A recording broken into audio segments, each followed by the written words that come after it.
Welcome to the another interesting session. In previous class, we had gone through in details about dialysis, and we have seen that dialysis is of two types. One is hemodialysis and the second one is peritoneal dialysis. And we had also seen difference between these two and advantages and disadvantages of these two dialysis. और इतना अब आपको पता है कि dialysis कब किया जाता है, कितने टाइम लगते हैं, ये आपको पता है. आपने कहा था कि जो patient and stage renal disease से सफर्ड है वो इरिवर्सिबल है, मतलब उसको ठीक नहीं किया जा सकता है.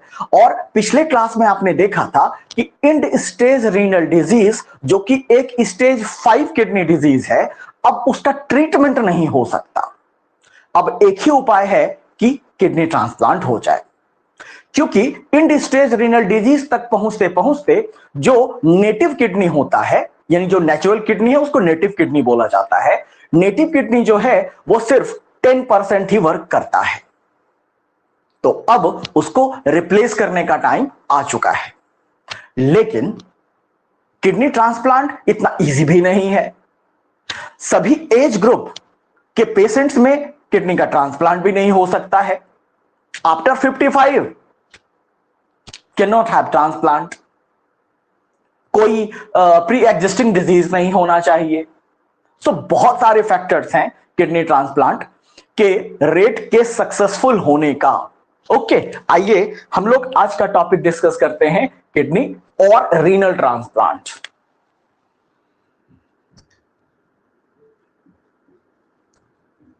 किडनी और रीनल ट्रांसप्लांट. ट्रांसप्लांट किसको बोलते हैं? ट्रांसप्लांट बोलते हैं रिप्लेसमेंट ऑफ अ डिजीज्ड और non functional organ with a new and functional organ is known as transplant. यानी अगर कोई डैमेज्ड या नॉन फंक्शनल ऑर्गन है, उसको हटा करके उसके जगह पे नए ऑर्गन को जो है सेट किया गया, तो उसी को बोलते हैं ट्रांसप्लांट. ओके, पहले हम थोड़ा सा हिस्टोरिकल डेटा लेते हैं कि दुनिया में सबसे पहला सक्सेसफुल किडनी ट्रांसप्लांट कहां हुआ और वो कब हुआ. सो फर्स्ट किडनी ट्रांसप्लांट जो हुआ वो 23 दिसंबर 1954 को हुआ. और ये कहां हुआ? तो ब्रिघम हॉस्पिटल में जो कि बॉस्टन यूएस में है. बॉस्टन एक जगह है यूएस में, मैसाचुसेट्स, वहीं पे है बॉस्टन. और ये किसने किया था? तो by doctor Joseph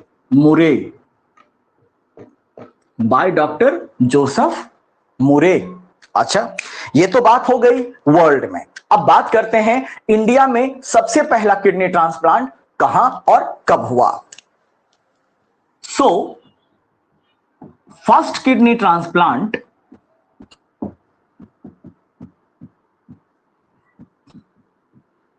was done on, ये भी दिसंबर में ही हुआ है. तो 1 दिसंबर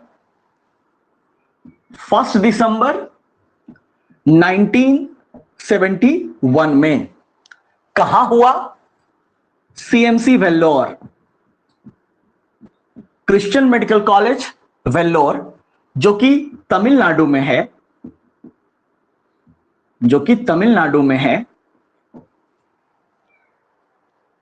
और उस पर्सन का नाम, यानी जिस पर्सन में फर्स्ट किडनी ट्रांसप्लांट इंडिया में हुआ था, वो पर्सन 35 ईयर ओल्ड थे, मतलब समझिए कि यंग थे.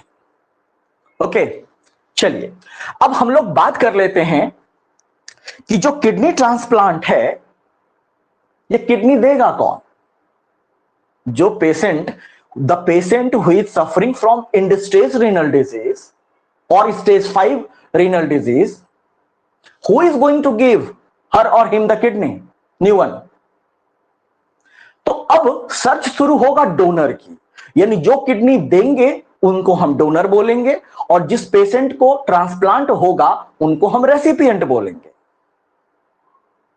तो अब इसकी कहानी अगर मैं सुनाऊं आपको, अगर आप कानून के हिसाब से चलेंगे ना, तो कोई भी ऑर्गन डोनेशन के लिए नंबर लगता है, और नंबर लगने पे कब समय आता है, तो मैं आपको अमेरिका का उदाहरण देता हूं कि यूएस में नंबर लगाने के बाद जो वेटिंग पीरियड है एवरेज एक पेशेंट का, वो 3 to 5 years है। Okay, isn't it stranging? 3 से 5 साल का वेटिंग है, तब उनका नंबर आएगा और उनको किडनी ट्रांसप्लांट होगा। क्यों? अब इसके लिए कह तो रहे हैं आपको, बहुत फैक्टर्स है डोनर और रेसिपिएंट के बीच मैचिंग का, आते हैं, वहीं पे आने वाले हैं। तो पहले देख लेते हैं हम कि डोनर कौन हो सकते हैं और डोनर कितने प्रकार के होते हैं। आइए देखें। तो बात करते हैं हम डोनर्स की, यानी जो किडनी डोनेट करने वाले हैं, उस रेसिपिएंट को, उस पेशेंट को। अच्छा, अगर कोई आइडेंटिकल ट्विंस, और हां एक बात मैं बताना भूल गया आपको कि जो फर्स्ट किडनी ट्रांसप्लांट हुआ था ना, जो डॉक्टर मुरे ने किया था, ये बिटवीन आइडेंटिकल ट्विंस था, बिटवीन आइडेंटिकल ट्विंस था। और identical twins, non identical twins आपको ह्यूमन रिप्रोडक्शन में बहुत डिटेल पढ़ाया था। आप याद करें, स्पेशलिस्ट ट्विंस का एक क्लास ही हमने किया था। तो आइडेंटिकल ट्विंस मतलब कि दोनों का जो जेनेटिक स्ट्रक्चर होगा वो एकदम से सेम होगा। ओके, और अगर कोई एक जुड़वा है, आइडेंटिकल ट्विंस है, अगर एक जुड़वा दूसरे को किडनी दे रहे हैं तो उनमें रिजेक्शन की संभावना बिल्कुल नहीं होती, और उनको पोस्ट ट्रांसप्लांट कोई जिंदगी भर मेडिसिन लेने की भी दरकार नहीं होती। लेकिन ये कितना परसेंट होगा आइडेंटिकल ट्विंस? बहुत कम होगा ना के बराबर होगा। तो अगर कोई आइडेंटिकल ट्विंस डोनेट कर रहा है अपने ट्विन वन को, तो उसको बोलते हैं हम लोग आइसोग्राफ्ट, आइसोग्राफ्ट, या इसको हम ऑटोग्राफ्ट भी बोलते हैं, ऑटोग्राफ्ट। ये ऑटोग्राफ्ट या आइसोग्राफ्ट कब बोलेंगे? जब किडनी लिया गया from identical twins, identical twins, तो उसको बोलते हैं हम लोग आइसोग्राफ्ट या ऑटोग्राफ्ट। अच्छा, दूसरा है एल्लोग्राफ्ट, दूसरा है एल्लोग्राफ्ट। अब ये एल्लोग्राफ्ट में किडनी कोई भी दे सकता है भाई, मे बी रिलेटिव हो, मे बी सिबलिंग हो, मे बी कोई रिलेटिव नहीं हो, मे बी किसी मरे हुए पर्सन का किडनी हो, है ना। तो ये एल्लोग्राफ्ट जो होगा, ये 2 तरह का हो सकता है, समझिएगा। एक वो जो अभी जिंदा है, लिविंग डोनर, और एक वो जो मर चुके हैं, कैडेवरिक बोलते हैं उसको, कैडेवरिक या डिजीज्ड, जो मर चुके हैं। लेकिन तब आपके दिमाग में यह आएगा, क्या सर मरा हुआ किसी से भी किडनी कोई भी ले सकता है? हम अभी इस डाउट को क्लियर करेंगे, डोंट वरी। तो कैडेवरिक जो होता है, ये डिजीज्ड पर्सन से लिया जाता है। क्या सभी से लिया जा सकता है? बिल्कुल नहीं। खास करके उस पेशेंट का ऑर्गन प्रिजर्व किया जाता है जिनका ब्रेन डेथ हुआ है, लेकिन मेटाबॉलिकली वो बिल्कुल फिट थे। ओके, खास करके ये एक्सीडेंटल केस में होता है, खास करके जो पेशेंट कोमा में चले जाते हैं उनका होता है कि उनका ब्रेन डेथ हुआ है, मतलब that patient is not aware about his और her surroundings, but the metabolic condition is well functional. उस पेशेंट से किडनी अगर वो अलाउ करते हैं तो, या उनके पेरेंट अलाउ करते हैं, कंसेंट फॉर्म पे साइन करते हैं, तब जाकर के उनसे किडनी लिया जाता है। लेकर के क्या किया जाता है? क्रिकेट खेला जाता है उससे? ना ना ना ना ना ना ना। तब क्या किया जाता है? तो जो किडनी कैडेवरिक यानी जो मरे हुए पर्सन से लिया जाता है किडनी, उसको क्या किया जाता है? सबसे पहले फ्लश विथ, धोया जाता है, उस पे फब्बारा दिया जाता है विथ स्पेशल कूलिंग सॉल्यूशन जैसे मैनिटॉल। पहले उसको जो है कूलिंग सॉल्यूशन से वॉश किया जाता है, फ्लश किया जाता है, उसके बाद उसको स्टोर किया जाता है आइस्ड सॉल्यूशन में, स्टोर्ड इन आइस्ड सॉल्यूशन। और अगर इसको स्टोर करने के विद इन 48 आवर्स अगर किडनी का ट्रांसप्लांट हो जाए तो उसका रिजल्ट बहुत अच्छा होता है, विद इन 48 आवर्स। तो किडनी रेसिपिएंट जो है पेशेंट, वो कितने जगह से ले सकते? 2 जगह से ले सकते। अगर तो वो आइडेंटिकल ट्विंस हैं तब तो पूछिए मत, तब तो उनका 100% सक्सेसफुल रेट रहेगा, सक्सेस रेट रहेगा। लेकिन अगर वो किडनी किसी जिंदा से लिए, आई मीन जो लिविंग है, अब ये भी 2 प्रकार के होते हैं, एक होता है लिविंग रिलेटेड और दूसरा होता है लिविंग अनरिलेटेड। अब मान लीजिए लिविंग रिलेटेड, अब मान लीजिए कि कोई फादर है, उनके बेटे उनको किडनी डोनेट करना चाहते हैं, तो जेनेटिकली तो लगभग सिमिलर ही होंगे ना, है ना? जेनेटिक सिमिलैरिटी तो होगा ही होगा, तो उनको बोलते हैं लिविंग रिलेटेड डोनर। लेकिन अगर कोई मान लीजिए चाचा, मामा, फलना, ढिमका, घसीटा, कुछ भी हो सकता है, तो उसको बोलते हैं लिविंग अनरिलेटेड। तो लिविंग रिलेटेड में सिबलिंग्स हो सकते हैं, ओके। बाकी जो दूर के रिश्तेदार है, वो कोई रिलेटिव हो सकते हैं, वो कोई अननोन पर्सन हो सकते हैं, बहुत दयालु बंदा है अभी भी धरती पे, ओके। तो ये देख लिया आपने कि डोनर कितने प्रकार के होते हैं। अगर डोनर आइडेंटिकल ट्विंस में से कोई एक है तो उस ट्रांसप्लांट को क्या बोलेंगे?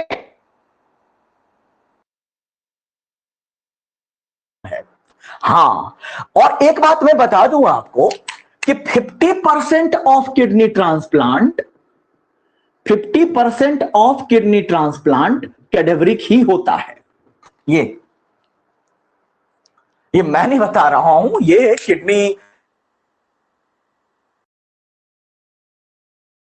जो किडनी ट्रांसप्लांट होता है उसमें 50% kidney transplant cadaveric renal transplant होता है, मतलब कि डिजीज्ड पर्सन से लिया गया हुआ होता है, ओके। और अगर एलोग्राफ्ट होगा तो ये जो किडनी है कहां से लिया जा सकता है? 2 जगह से लिया जा सकता है, या तो किसी जिंदा पर्सन से लिया जा सकता है या तो किसी मरे से लिया जा सकता है। अगर जिंदा में भी है तो 2 ऑप्शन है, उनका कोई एकदम खास रिलेटिव, तो वो हुआ लिविंग रिलेटेड, वो हुआ लिविंग अनरिलेटेड। कोई रिलेटिव हो सकते हैं, कोई अननोन पर्सन हो सकते हैं, क्योंकि वो लिविंग है, जिंदा है। और जो मरे हुए पर्सन से लिया जाएगा उस ट्रांसप्लांट को क्या बोलेंगे? कैडेवरिक रीनल ट्रांसप्लांट और कैडेवरिक किडनी ट्रांसप्लांट, ठीक। अच्छा, जो किडनी लिया जाता है उसको पहले फ्लश किया जाता है स्पेशल कूलिंग सॉल्यूशन से, जैसे मैनिटॉल, फिर उसको स्टोर किया जाता है आइस्ड सॉल्यूशन में। और अगर ये cadaveric kidney with in 48 hours transplant किया जाए तो उसका जो रेट ऑफ सक्सेस है वो इंक्रीज हो जाता है। ये तो आपने देखा कि डोनर कितने प्रकार के हो सकते हैं। अब हम देखेंगे कि डोनर और रेसिपिएंट के बीच में मैचिंग कौन कौन सा होना चाहिए। क्या हर बंदा किसी को भी किडनी दे सकता है? या क्या हर पेशेंट जो कि एंड स्टेज रीनल डिजीज से जूझ रहे हैं वो किसी से भी किडनी ले सकते हैं? Answer is no. देन आते हैं उस पे, तो जल्दी से इसको आप नोट करें, फिर हम रेसिपिएंट और डोनर के मैचिंग को देखते हैं। Come on, do this.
चले,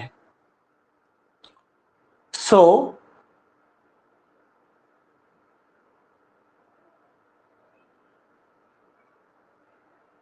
जस्ट जो जिनका मान लीजिए किसी पेशेंट का ब्रेन डेथ हुआ, right,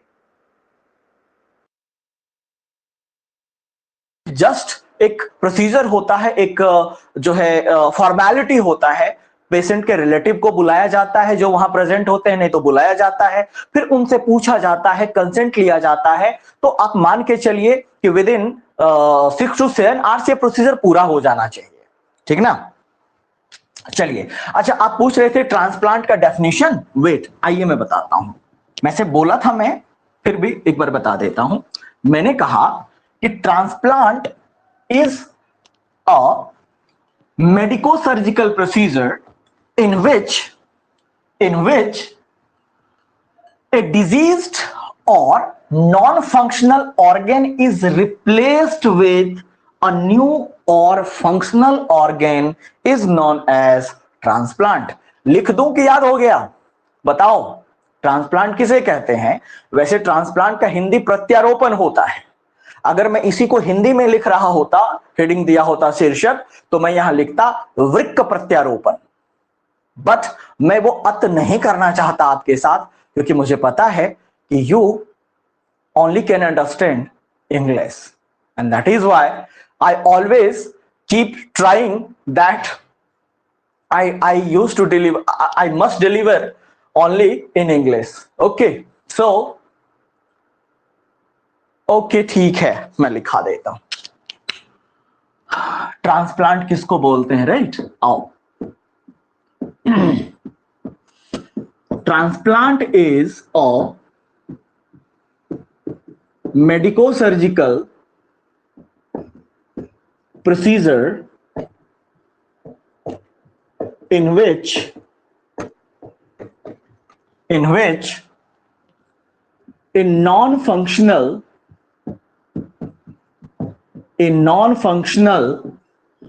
or diseased organ is replaced with new और फंक्शनल वन या ऑर्गन, इसी को हम बोलते हैं ट्रांसप्लांट। आइए अब हम देखते हैं कि जो रेसिपिएंट डोनर का मैचिंग क्या होना चाहिए, समझिएगा। फिर आप कहेंगे नहीं सर वाकई ये तो जो वेटिंग है 3 to 5 इयर्स का ही कम है। चलिए देखते हैं। जो किडनी लेगा वो रेसिपिएंट कहलाएंगे और जो किडनी देंगे वो डोनर कहलाएंगे। तो अब इन दोनों में मैचिंग क्या क्या होना चाहिए? कोई किसी को यूं ही खड़ा होके उठ के चल किडनी देते हैं, ऐसा नहीं होता है। तो रेसिपिएंट डोनर मैचिंग क्या होना चाहिए? फर्स्ट, सबसे पहले इन दोनों भाई साहब का जो ब्लड ग्रुप होना चाहिए वो मैच करना चाहिए। Blood group must be matched. अच्छा, तो आप कहोगे सर ये उतनी बड़ी बात नहीं है। ना ना, ये तो उतनी बड़ी बात नहीं है। अब जो दो होगा वो उतनी बड़ी बात होगी। आओ देखें। दूसरा है मैचिंग ऑफ HLA। आओ समझो HLA। वैसे तो जब मैं ह्यूमन हेल्थ एंड डिजीज पढ़ा रहा था तो बताया था HLA क्या होता है। आइए एक बार और बता देता हूं। HLA का फुल फॉर्म होता है human leucocytic antigen. Human leucocytic antigen, ये एंटीजन हमारे खुद के WBC यानी ल्यूकोसाइट के ऊपर मेम्ब्रेन के सरफेस पर होते हैं, जिसमें से टोटल 6 होते हैं हमारे पास एक ल्यूकोसाइट पर, जिसमें से 3 सेट मम्मा से आता और 3 सेट पापा से आता। यानी यह एक जेनेटिक मार्कर है आइडेंटिफिकेशन करने के लिए। सो ये जो आप HLA देख रहे हो ये एक जेनेटिक मार्कर है। It is a genetic marker present on कहां? ल्यूकोसाइट यानी WBC। और मैंने क्या बोला आपको कि ये जो HLA होता है इसमें 3 सेट फादर से आता और 3 सेट ऑफ एंटीजन की बात हो रही है, ये मदर से आता। तो टोटल कितने सेट हो गए? 6 सेट हो गए। 6 सेट हो गए। अब यह मिलाना बहुत मुश्किल होता है। अब देखिए ना, किसी बंदे के होंगे तो मान लीजिए 6 सबके पास होंगे, लेकिन अब उनके मिल कितने रहे हैं आपस में? अगर तो 6 का 6 मिल गया, जो कि नियरली इम्पॉसिबल है। मतलब जो रिलेटिव हैं, जो दूर के रिलेटिव हैं, वो तो आइडेंटिकल में ही मिल सकता है 6 में 6। यानी जो आइडेंटिकल ट्विंस हैं उन्हीं में 6 में 6 मिल सकता है। लेकिन मैं क्या कह रहा हूं कि मान लीजिए कि ये जो है रेसिपिएंट है और ये मान लीजिए कि डोनर है। ये रेसिपिएंट है और ये डोनर है। इनके पास भी 6 सेट है, इनके पास भी 6 सेट है। लेकिन यह मिलाना है कि इनके पास जो 6 सेट का टाइप है, इनके 6 सेट के टाइप से कितना मैच करता है। अगर तो 5 मैच कर गया बेहतरीन, 4 मैच कर गया ठीक ठाक, 3 मैच कर गया कम चांस है किडनी ट्रांसप्लांट के सक्सेसफुल होने का। कहने का मतलब कि मैचिंग जितना ज्यादा परसेंट होगा, किडनी ट्रांसप्लांट का सक्सेस रेट उतना ही ज्यादा होगा। HLA इसी को बोलते हैं ह्यूमन ल्यूकोसिटिक एंटीजन। कहां प्रेजेंट होता है? ल्यूकोसाइट पे प्रेजेंट होता है। कितने सेट होते हैं? 6 सेट होते हैं। ओके, चल नाउ ये तो दूसरा हो गया। तीसरा आते हैं। जो तीसरा मैचिंग होना चाहिए वो है एंटीबॉडीज। ये उतनी बड़ी बात नहीं है, सबसे बड़ी बात ये होता है एंटीबॉडीज। क्या होता है इसमें कि इस टेस्ट में क्या किया जाता है कि डोनर का ब्लड थोड़ा सा लेके, रेसिपिएंट का ब्लड थोड़ा सा लेके एक टेस्ट ट्यूब में दिया जाता है। अगर कोई रिएक्शन नहीं होगा तभी किडनी ट्रांसप्लांट के लिए प्रोसीड किया जाएगा। अच्छा, क्या ये मैच कर गए धड़ से अब किडनी ट्रांसप्लांट हो जाएगा? नहीं, अभी बहुत से फॉर्मेलिटीज बाकी हैं जी। आइए, तो इसमें दो शर्त और है। क्या होना चाहिए कि जो डोनर होना चाहिए, donor must be free of diseases. लो, एक और झंझट,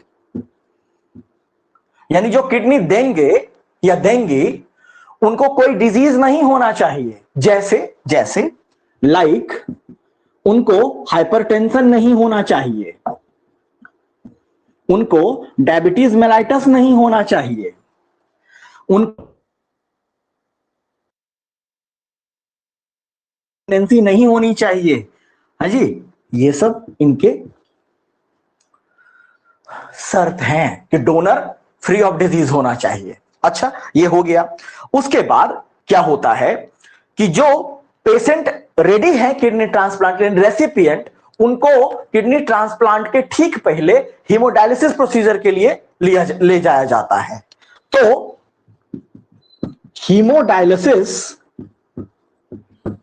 हीमोडायलिसिस बिफोर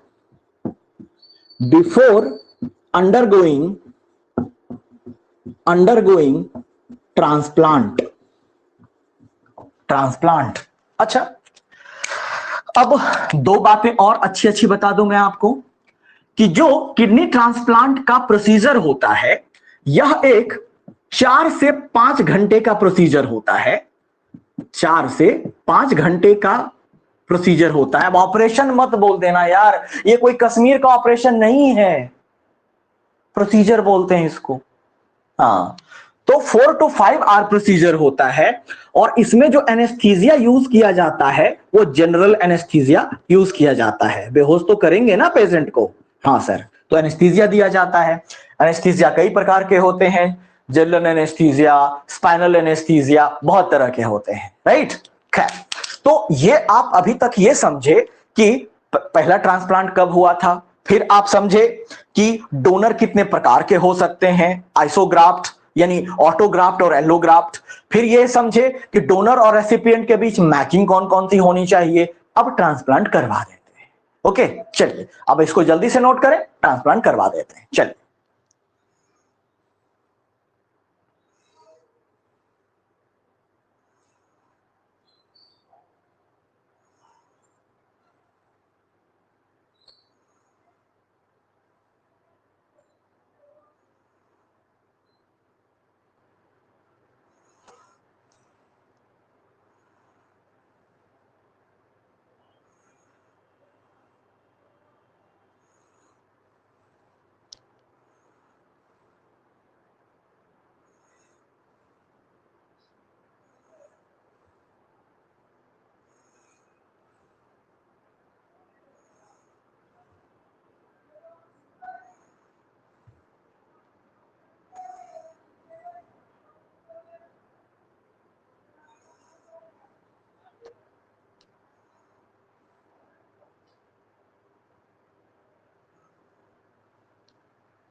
चलिए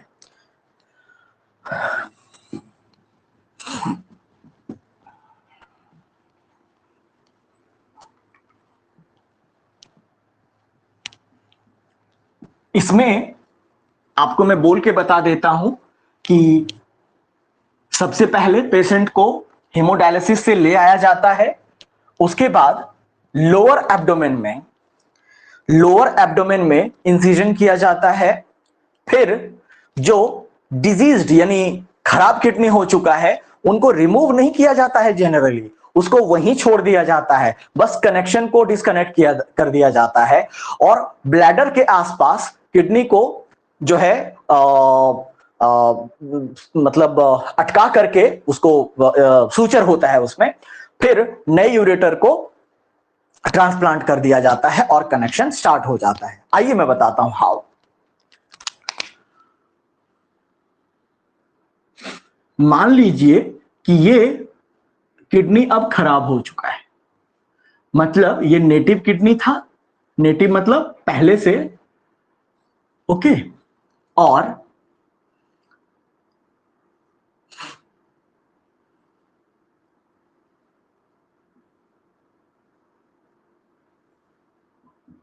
और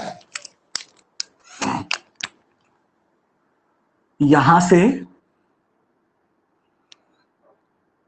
यूरेटर,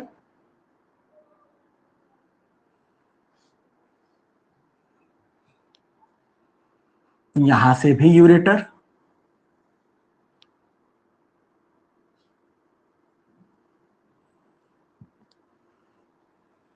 और यहां पे यूरिनरी ब्लैडर,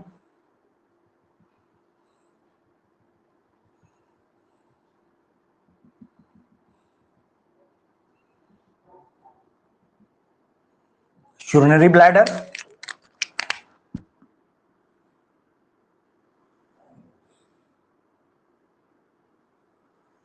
ये तो आप पहले से जानते हो ना, इसीलिए मैं एक बार रिकैप कर दे रहा हूं, क्योंकि इसके बारे में अब आप जानते हो। ये तो नॉर्मल कंडीशन है, राइट। और अभी कनेक्शन देते हैं। अरे वायरिंग का कनेक्शन नहीं देंगे भाई, रीनल आर्टरी रीनल वेन का कनेक्शन दोगे ना, तो फिर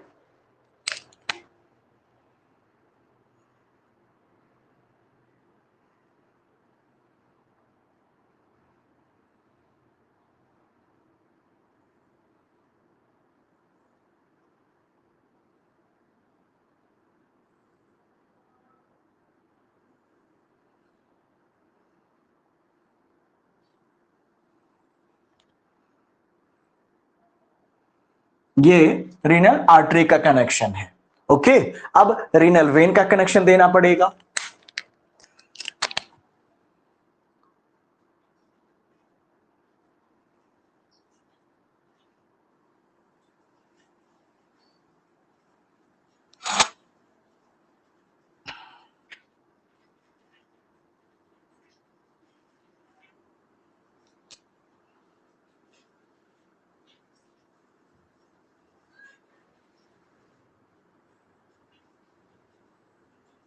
रीनल वेन का कनेक्शन हो गया, और ये ऐसे फिर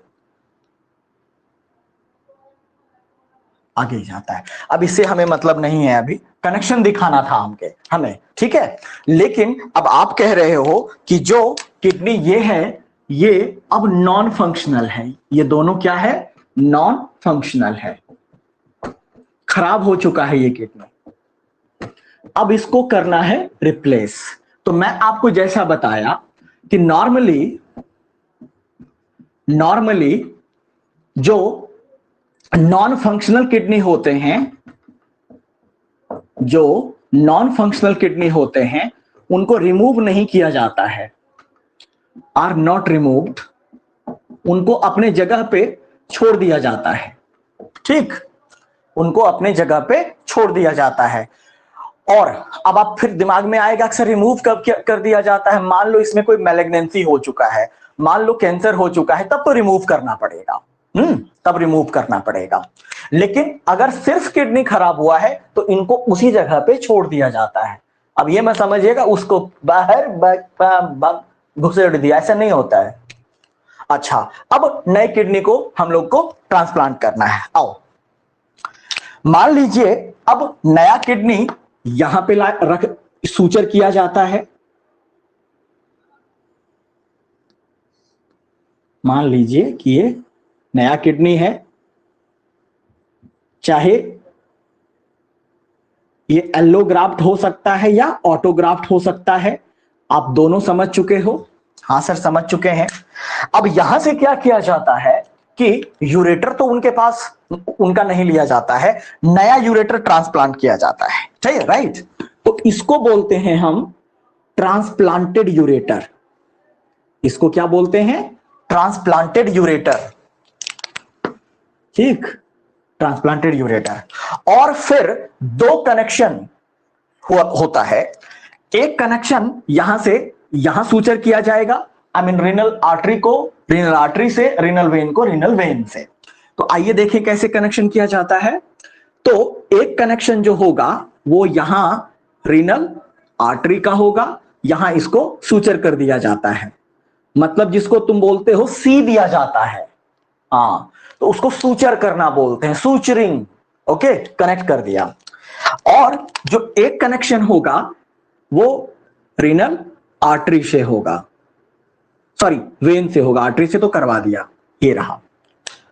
और जैसे ही कनेक्शन लगाया जाता है न्यू किडनी फंक्शन करना स्टार्ट कर देता है। This is just procedure. और ये जो किडनी है ये रहा ट्रांसप्लांटेड किडनी, ये रहा ट्रांसप्लांटेड किडनी। ओके, और ये रहा ट्रांसप्लांटेड यूरेटर,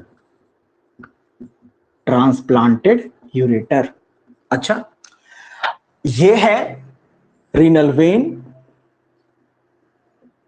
रीनल वेन, और ये है रीनल आर्टरी, रीनल आर्टरी। अब एक और प्रॉब्लम आएगा, वो क्या प्रॉब्लम आएगा? तो देख, जो लिम्फोसाइट होते हैं ना, जो लिम्फोसाइट होते हैं ना WBC का बेटा, इनके पास एक जबरदस्त प्रॉपर्टी होता है। क्या? इट कैन रिकॉग्नाइज या it can distinguish between self and non self cell. यानी उस डोनर के शरीर में जिसमें आपने ये नया किडनी डाला है, उसके शरीर में उपस्थित लिम्फोसाइट को ये पहचानने का जो है गुण होता है कि कौन सा सेल हमारे अपने शरीर का है और कौन सा बाहर से आया है। तो आपको क्या लगता है कि ये लिम्फोसाइट इसको छोड़ेगा? ये उस रेसिपिएंट के शरीर का सेल थोड़ी है, नहीं, बर्बाद करके रख देगा इसको, डिस्ट्रॉय कर देगा इसको। हाँ जी, तब क्या करते हैं? तब हम उस रेसिपिएंट के लिम्फोसाइट को जबरदस्ती मनवाते हैं मेडिसिन देके कि तुम पहचानना छोड़ दो, तुम मत पहचान, तुम अपना काम भूल जा। बट तब लिम्फोसाइट एक बात बोलता है, ए अंकल, चाचू, तब अगर कोई और इन्फेक्शन हुआ ना तो हम वो भी नहीं पहचानेंगे। सो देख लीजिए, कोरोना हो, HIV हो, हम नहीं पहचानेंगे। हाँ, देख लीजिएगा, हमको अगर जबरदस्ती करवाइएगा हम काम छोड़ देंगे। तो मेडिसिन कहता है छोड़ दे। और यही कारण है कि जो ट्रांसप्लांटेड पेशेंट होते हैं उनको हर आए दिन हॉस्पिटल जाना पड़ता है इन्फेक्शन को ट्रीट करवाने के लिए। ओके, तो इनको इस लिम्फोसाइट, हाँ, ये प्रॉब्लम नहीं आएगा किसमें? आइडेंटिकल ट्विंस में, क्योंकि आइडेंटिकल ट्विंस के पास जो लिम्फोसाइट है या ल्यूकोसाइट के पास जो जितने सेट ऑफ एंटीजन है वो सेम है, वहां कोई रिजेक्शन नहीं होगा। मैं क्या बोल रहा हूं कि अगर क्या, लिम्फोसाइट ने तो पहचानना ही है कि नॉन सेल्फ सेल है, तो जैसे ही ये पहचानेगा इसको डिस्ट्रॉय करना शुरू कर देगा और हो जाएगा ग्राफ्ट रिजेक्शन। रिजेक्ट कर देगा, ये बोलेगा नहीं चाहिए हमको, हमारे शरीर का ही मुझे सेल चाहिए, हो जाएगा ग्राफ्ट रिजेक्शन। तब to avoid graft rejection, to avoid graft rejection, the patient is given immunosuppressant। Suppress मतलब दबाना, इम्यून सिस्टम के सेल को दबा दिया जाएगा और उसको बोला जाएगा जबरदस्ती कि तुम्हारा जो ये गुण है उसको भूल जाओ, है ना। तो फिर रिस्क फैक्टर क्या हो सकता है? Repeated infections. क्यों? क्योंकि आपको कौन बताता है? वही बताता है लिम्फोसाइट कि हाँ ये फलाना इन्फेक्शन हुआ, लेकिन उसको तो हमने दबा दिया है, ये प्रॉब्लम आता है। और ये लाइफ टाइम लेना पड़ेगा इनको, जब तक जिएंगे, जब तक जिएंगे तब तक ये इम्यूनोसप्रेसेंट वो लेंगे और उस मेडिसिन का नाम है साइक्लोस्पोरिन, साइक्लोस्पोरिन। ये बात आपने समझ लिया। ओके, यहां तक अगर कोई डाउट हो तो पूछिएगा। आइए एक बार थोड़ा PKMS से भी हम लोग रिवाइज करें। आइए,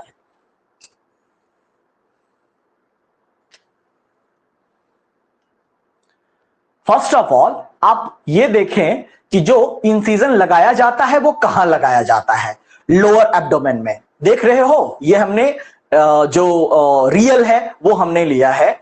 यहां पे पहले कट लगाया जाता है। Patient is under general anaesthesia, patient is not aware about it. उनको एनेस्थीसिया दिया गया है और जो प्रोसीजर हमने बोर्ड पे डिस्कस किया ये प्रोसीजर हो जाता है, राइट। फिर जो खोला था, इंसिजन किया था, उसको सूचर किया जाता है। ये जो आप सिलाई देख रहे हो ना, इसको मेडिकल कॉलेज में बोला जाता है सूचरिंग, SUTURING, सूचरिंग बोला जाता है। फिर सूचर कर दिया जाता है, ठीक है। तो इस यहीं पे कट लगाया जाता है। तो अगर आपको कोई पूछे कि फॉर किडनी ट्रांसप्लांट कहां पे इंसिजन लगाया जाता है, तो लोअर एब्डोमेन, राइट। ओके, अब आइए,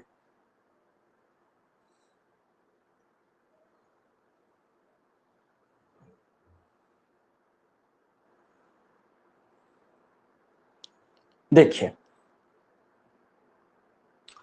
जो ऊपर का आप किडनी देख रहे हो वो अब नॉन फंक्शनल है। देख रहे हो कैसे एकदम अजीब हो गया है, बिल्कुल हेल्दी किडनी नहीं है। हाँ, तभी तो ट्रांसप्लांट हो रहा है ना, बिल्कुल। तो वो एट्रोफिक नेटिव किडनी लिखा है। एट्रोफिक मतलब नॉन फंक्शनल किडनी हो चुका है। अब आप देखिए, रीनल आर्टरी भी आया हुआ है, रीनल वेन भी आया हुआ है, ओके। तो हालांकि इस एग्जैक्ट जगह को राइट इलियक फोसा बोला जाता है या लेफ्ट इलियक फोसा होता है। सिर्फ एक किडनी दिया जाता है, ट्रांसप्लांट दोनों किडनी, तो एक किडनी का ट्रांसप्लांट होता है। और देखिए कि एक किडनी को जो है यूरेटर को उनके रीनल वेन को रीनल वेन में सूचर कर दिया गया है और रीनल आर्टरी को रीनल आर्टरी से सूचर कर दिया गया है। और लगाते ही, यानी जब ट्रांसप्लांट सक्सेसफुल हो जाता है, तब आप देखिए कि यूरेटर जो कैसे अंदर में स्टेंट की तरह काम करता है, देख लीजिए ब्लैडर के अंदर, है ना। तो ये था ट्रांसप्लांट। इसी तरह ट्रांसप्लांट होता है और एक ही किडनी का ट्रांसप्लांट होता है। बड़ा होशियार। चलिए, ये था ट्रांसप्लांट। इसको जल्दी से नोट करें और फिर हम आपको कुछ इंपॉर्टेंट पॉइंट्स बताएंगे नीट एम्स पर और फिर आज का सेशन कंक्लूड करेंगे। चलिए,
चले, अब आपको हम कुछ इंपॉर्टेंट पॉइंट बताते हैं इस चैप्टर से रिलेटेड। किडनी ट्रांसप्लांट हमारा यहां कंक्लूड हो गया।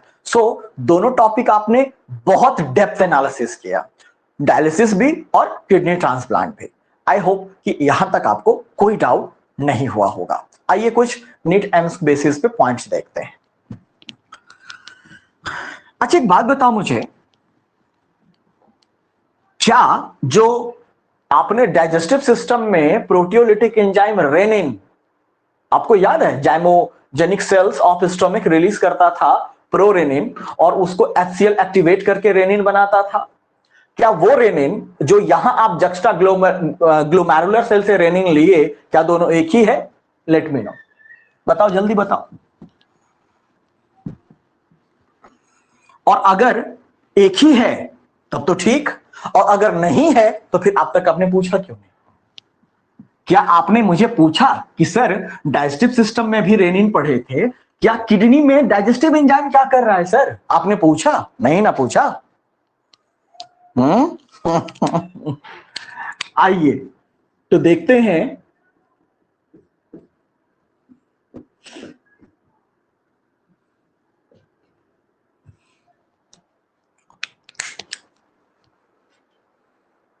नो सर, रेनिन और रेनिन डिफरेंट है। यस, गुड, बहुत अच्छा जवाब, बहुत अच्छा जवाब।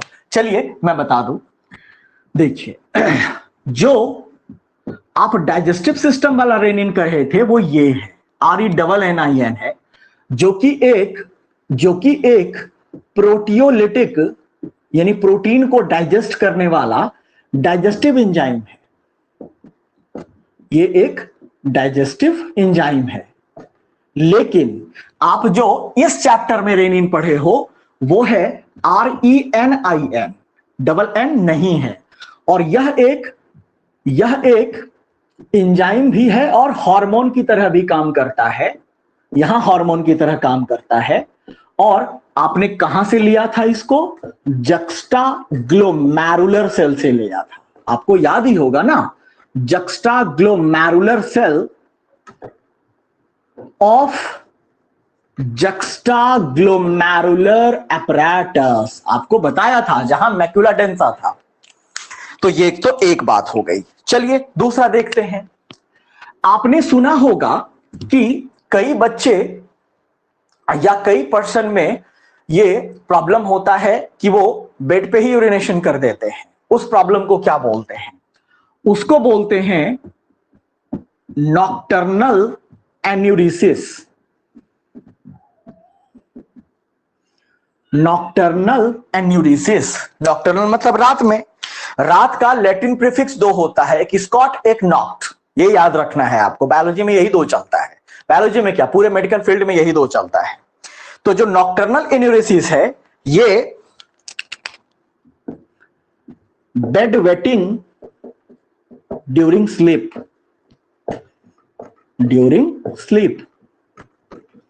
चलिए बस ये सब माइंड में रखना है, इंपॉर्टेंट पॉइंट है और क्या। चलिए उसके बाद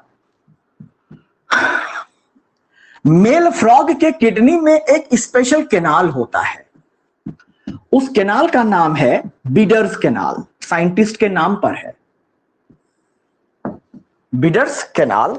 it is found in male frog's kidney. It is present in male frog's kidney जो क्या काम करता है? तो ये इट ट्रांसफर्स स्पर्म फ्रॉम वासा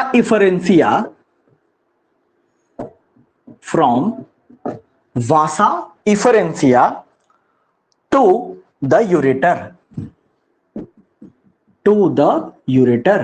चलिए तो बीडर्स कैनाल याद रखिएगा। चलिए उसके बाद है कि अगर किडनी में मान लीजिए कैंसर हो गया तो क्या किया जाएगा? तो नेफ्रेक्टमी किया जाएगा।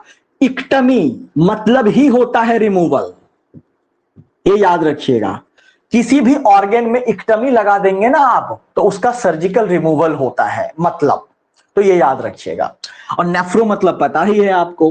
तो surgical removal of kidney is known as nephrectomy. किसी भी ऑर्गन में लगा देंगे हम, किसी भी ऑर्गन में, तो एक्टमी मतलब रिमूवल हो जाएगा। ठीक है, चलिए अब आते हैं, अगला टर्म है हमारा इनकॉन्टिनेंस।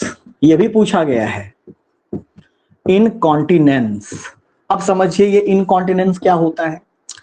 जैसे कि किसी को यूरिन वाइड लगा, यानी यूरिनेशन के लिए फीलिंग आया, मिक्चुरेशन रिफ्लेक्स आया। अब मान लीजिए किसी जरूरी मीटिंग में है तो उनको होल्ड करना पड़ेगा। हाँ सर, बट एक प्रॉब्लम बीमारी है जिसमें वो होल्ड नहीं कर पाते हैं, उसी को बोला जाता है इनकॉन्टिनेंस। ये 2 तरह किसी भी फ्लूइड का, जैसे कि मान लीजिए कोई होता है जो फीकल इनकॉन्टिनेंस होता है, यूरिन इनकॉन्टिनेंस होता है, 2 तरह के इनकॉन्टिनेंस जनरली होते हैं। तो इनकॉन्टिनेंस मतलब inability to prevent inability to prevent discharge of any excretion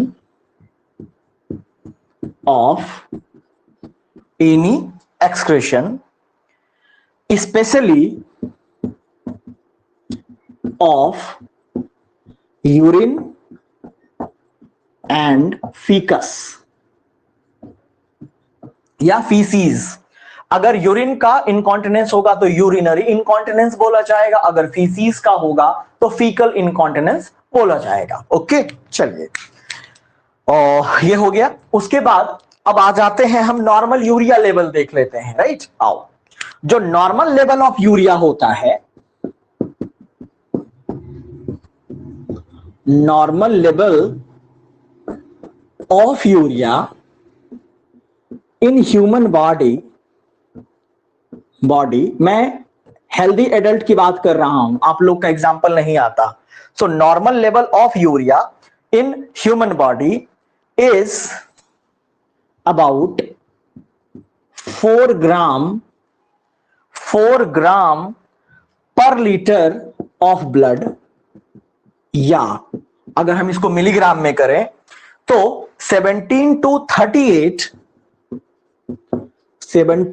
38 milligram पर 100 मिलीलीटर्स ऑफ ब्लड। आपको दोनों वैल्यू में जो वैल्यू इजी लगता है याद कर लीजिएगा। ये सब रट्टा मार पॉइंट है, ठीक है।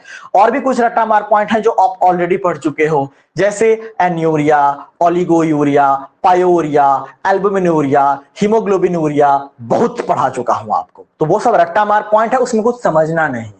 ओके, चल जल्दी से नोट कर, 1-2 पॉइंट और है, निपटा लेते हैं। Come on.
चलिए, बस 2-3 बातें और फिर खत्म।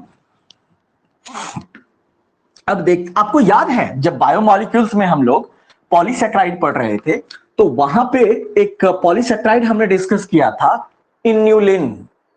Can you recall inulin? Insulin नहीं, इन्यूलिन। इंसुलिन को तो पेंक्रियाज से मतलब है ना। तो वहां भी मैंने आपको बताया था कि inulin is used to estimate और कैलकुलेट ग्लोमेरुलर फिल्ट्रेशन रेट। वहां भी मैंने ये पॉइंट लिखाया था। तो अगला पॉइंट है इन्यूलिन, जो कि एक पॉलीसेक्राइड है। Inulin is used to estimate या measure GFR, glomerular filtration rate. क्यों सर? क्योंकि इन्यूलिन का मेटाबॉलिज्म हमारे पूरे ह्यूमन बॉडी में कहीं नहीं होता है जी। तो वो फिर क्लियर हो जाता है किडनी से। तो अगर किडनी उसको प्रॉपर क्लियर कर देता है तो हम समझ जाते हैं, नहीं क्लियर कर पाता है समझ जाते किडनी में प्रॉब्लम आ गया है। चलिए, एक और है, वो है PAH, PAH, para amino hippuric acid is used in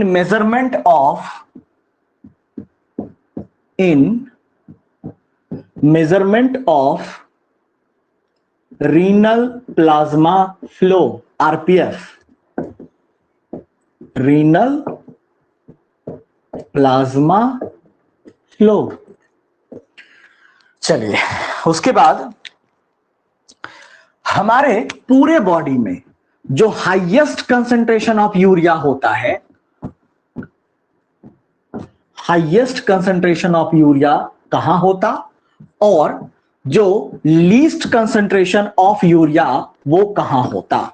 जाहिर सी बात है, जहां सिंथेसाइज होगा वहीं सबसे ज्यादा होगा, और कम सबसे ज्यादा कहां, जहां से रिमूव होगा वहां सबसे कम होगा। तो जो सबसे ज्यादा होता है वो हिपैटिक वेन में होता है, याद रखिएगा, हिपैटिक वेन में होता है। क्यों? Because urea is synthesised in the liver, पता है ना आपको। चलिए, और लीस्ट कंसंट्रेशन ऑफ यूरिया जो होगा वो रीनल वेन में होता है। क्यों? क्योंकि यहीं से यूरिया रिमूव किया जाता है।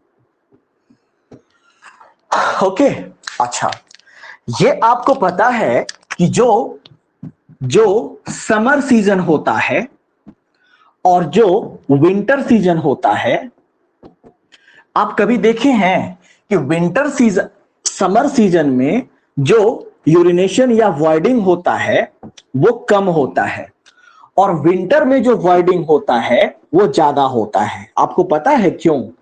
तो आप धड़ाक से बोल दोगे, है तो और होना चाहिए ना। समर में तो खूब पानी पीते हो और विंटर में कम पानी पीते हो, फिर भी ज्यादा है। क्यों भैया? Due to ADH, anti diuretic hormone. So summer season में जो ADH है ये क्या करता है? रीअब्जॉर्प्शन को इंक्रीज कर देता है, और विंटर में जो ADH है ये क्या करता है?